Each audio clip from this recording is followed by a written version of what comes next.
Hi everyone, this is Samit from Talks on Ground. So as I had predicted just 2 days back, Donald Trump has indeed won the uh, 2024 elections almost. So he's just 6, 7 uh, electoral votes away. Let's look at what is actually happening right now. So I'm going to share my screen and we can see what is the status right now. So hope you can see this. So if you can see right now, he's at 267. Let's refresh that. He's 267 to Kamala Harris's 224 electoral votes. He's already got 7 million votes, 70 million votes. And if you can see, the only ones in question are Michigan, Wisconsin, Arizona, Nevada, and uh, I think it's just a matter of time. Especially, I think Wisconsin or Michigan are one of the two that he should be able to get through. So this is a really stunning uh, change of direction for America, and this will have major implications going forward for the America, for India, for the globe. And this is a quick video about what is possible in the next 3 months. Now, even if he wins tomorrow or day after, whatever, whenever it's finalized, the fact is that he's going to take oath only on January 20th, 2025. So that's about 3 months away. So in the interim, there could be some things that can really set up the situation, uh, which would be very different from what is it right now. So there can be actions that probably you will see happening in Indo-Pacific, the Russia-Ukraine theater, and also the Israel-Iran conflict, which is the Israel-Hamas, Israel-Hezbollah conflict. Now, these are the conflict zones. China might be worried, though. Honestly, I think things might be very different this time when Donald Trump comes to power compared to 2016, because he was really a very different entity. He was a very different guy at that time. He was new to politics. Now he's really definitely not as what should I say, green between the ears. So he's got his own set of uh, way he's going to look at uh, America, and he's the way he's going to look at things going forward. It's very likely he will take up. He'll include Robert Junior Kennedy in his cabinet. It's likely he will include Vivek Ramaswamy, and they're anything but left liberal. So there can be some policy and polity changes. Especially Vivek Ramaswamy has been very uh, strongly against things like the deep state and so on. So let's see what happens. That's still in the future, but as of right now, let's look at what has really happened with this election. So this was a election that Harris seemed to be having under control until September, and then in October, just like Donald Trump did with Hillary Clinton, everything went haywire. And in October, he suddenly started rising in the ratings. He was able to kind of get all the right people behind him. From whatever I've seen, he scored better with the Latinos. He scored better with the Asians. He scored better with younger, the 18 to 29-year-olds. He scored better with uh, men compared to Kamala Harris. Kamala Harris, of course, has done better with the women voters, but not enough to dethrone um, Donald Trump. Now remember, I saw that the Senate has been lost by Democrats, so it's a double whammy. So there is a loss of Senate, there's a possible loss in the Congress, and there's a possible loss in uh, the presidency. So that's a big, big setback for Barack Obama. I mean, sorry, for Joe Biden. Oh, sorry, Kamala Harris. Oh, sorry, I don't know. So whoever is in control of the Democratic Party, this is a major, major setback for them.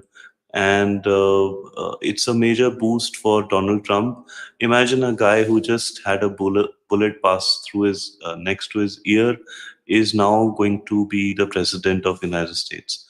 So it's a very interesting turn of events. Let's look at what it could entail for India and for the Indo-Pacific. For India, the last 2 years, especially since the start of the Russia-Ukraine war, has been a major problem in terms of the relationship with the Americans. So, the Modi government might feel that things will get better from here for between India and the US, and some of these issues regarding the Khalistanis and so-called Indian attempt to assassinate some Khalistani leader on US soil will not hold back the whole relationship. Now, it's very difficult to kind of predict as to what Donald Trump will do because he's a very unpredictable guy. I must say, in the last few weeks, especially after all those attempts on his life, he seems to have been a little more calmer. He seems like he's matured or whatever. So you never know how things will go from here, but uh, it's a really stunning defeat for Kamala Harris and for the left liberals. Serious damage to their program, whatever globalist program or whatever you call it. So they are really going to have to rethink as to where they go from here because Donald Trump, unless something happens between 25 to 29, he's going to be here for the next 4 years, and that's a long time. And with the Senate and the Congress in Republican control, he can willy nilly do anything he wants. So he can pass any laws, he can change the foreign policy, and so on. Of course, there are other more insidious ways in which Donald Trump can be controlled or kept within a uh, certain set of parameters or whatever. But if you're a betting man, if you've seen what has happened in the last 2 years and how Donald Trump has bounced back, anyone trying to hinder him will will have to be very wary of doing that. Now, the most stunning victory, I think, was in Pennsylvania. I thought even the victory in Georgia was very, very substantial. And from what I see and what I've heard on CNN and NBC and C-SPAN, Donald Trump has added 3% to his vote compared to 2020. Now imagine that. He had one third, one fourth of the money the Democrats had. He had all kinds of cases going against him. He had bullets flying across his face, and he still managed to win. I mean, that tells you how badly managed the Democrats are, how badly this left liberal system was, how badly this whole uh, plan to regain presidency in 2025 was, or 2024.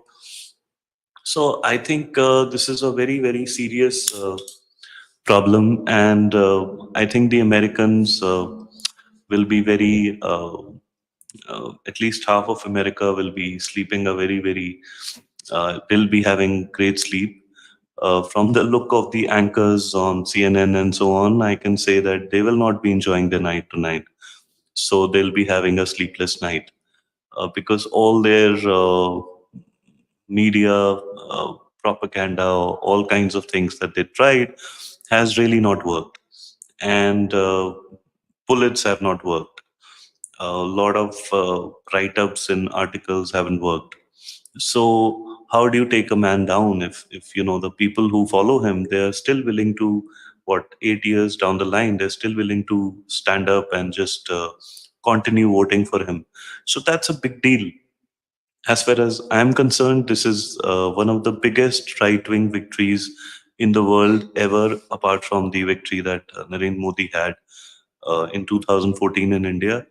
And I ought to say that what Donald Trump has done is it's given breathing space to the globe now, because he's definitely anti-war. He's definitely pro-peace because he's a businessman. He doesn't want to. He doesn't care about trying to push armaments to some company.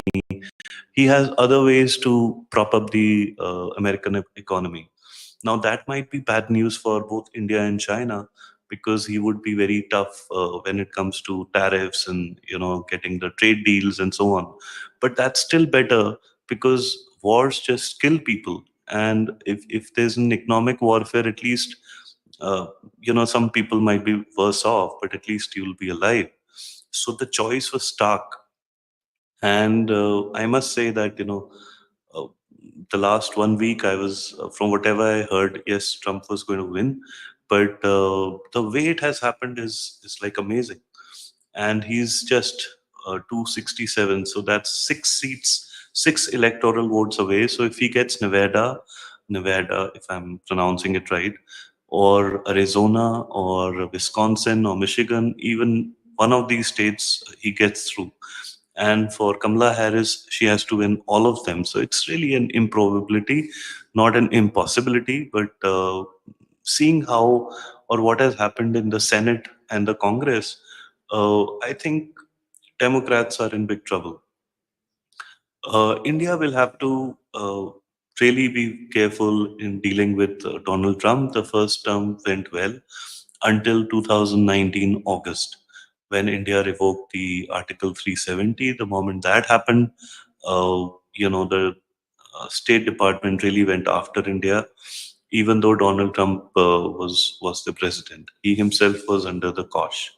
So, even though this comes with a lot of negative connotations, Donald Trump, the man, has a lot of allegations against him at a personal level, even got convicted for a couple of things, whatever.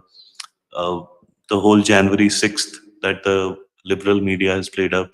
But still, uh, on balance, the fact is the man is not a politician. He is not living his life as a politician. He made his money through inheritance and whatever deal making he did, whatever businesses he ran. And we got to give that much of leeway to him. Yes, he does talk some bad language at times, and it doesn't make sense at times. Uh, but I think he's more demonized in the West than uh, he really deserves. And the other side gets more, what should I say, softer press, softer questions than they ought to. So on balance, when you look at it, there is a stark difference in how both the sides are treated. And I think when we look back, supposing things get better from here for the world, so let's say the Russia-Ukraine war reaches some conclusion or resolution, or a deal, some negotiation happens and some deal happens, then this is the day when that deal was really formulated. The same goes for the Iran Israel conflict, though I think there are more chances of the Russia Ukraine war stopping than the Israel Iran war stopping because of this Trump presidency. Remember, when Trump was president, he also was able to get the Israelis sign deals with a lot of Arab countries, the Abraham Accords. That's unthinkable in a Democrat presidency. And sure, I mean, any country will have different political thoughts, different political strands of opinion, but there is a lot of there's a stark foreign policy difference between the two sides. And it's very easy to choose the Republican side if you're not American. If you're American, you're probably looking at this guy and you think, oh, I have a college degree and he's not making sense, or he's just using rhetoric. And there are a lot of folks out there who think, uh, issues like abortion, issues like what happens to the illegals, all these issues are there. But then uh, each issue has two sides, and one has to think that uh, at the end of the day, there will be some balance when he formulates the actual policy. He will be somewhere in the middle. So I just had some initial thoughts about Donald Trump winning this or almost winning the election. My initial thoughts are number one, there could be a negative impact on the economy because the interest rates might be cut down too fast, too quickly, which can increase inflation, and the markets have already been reacting to that. Number two, the Russia-Ukraine war might tamper down or reach a resolution. The same can be the case with Iran and Israel. The Indo-US relationship might improve on the political side, but might have some challenges on the economic side. With China, there can be more trouble on the economic side. We all know in 2017, Trump started the so-called trade war with and the currency battle with China. So all of these things will come to pass, in the days and weeks to come. So it's very difficult to predict what will happen, but these are some of the top headlines that I think we will see uh, in our newspapers and social media going forward for a long time to come. And so this was Samit. Thank you for watching. Have a good day. Bye bye.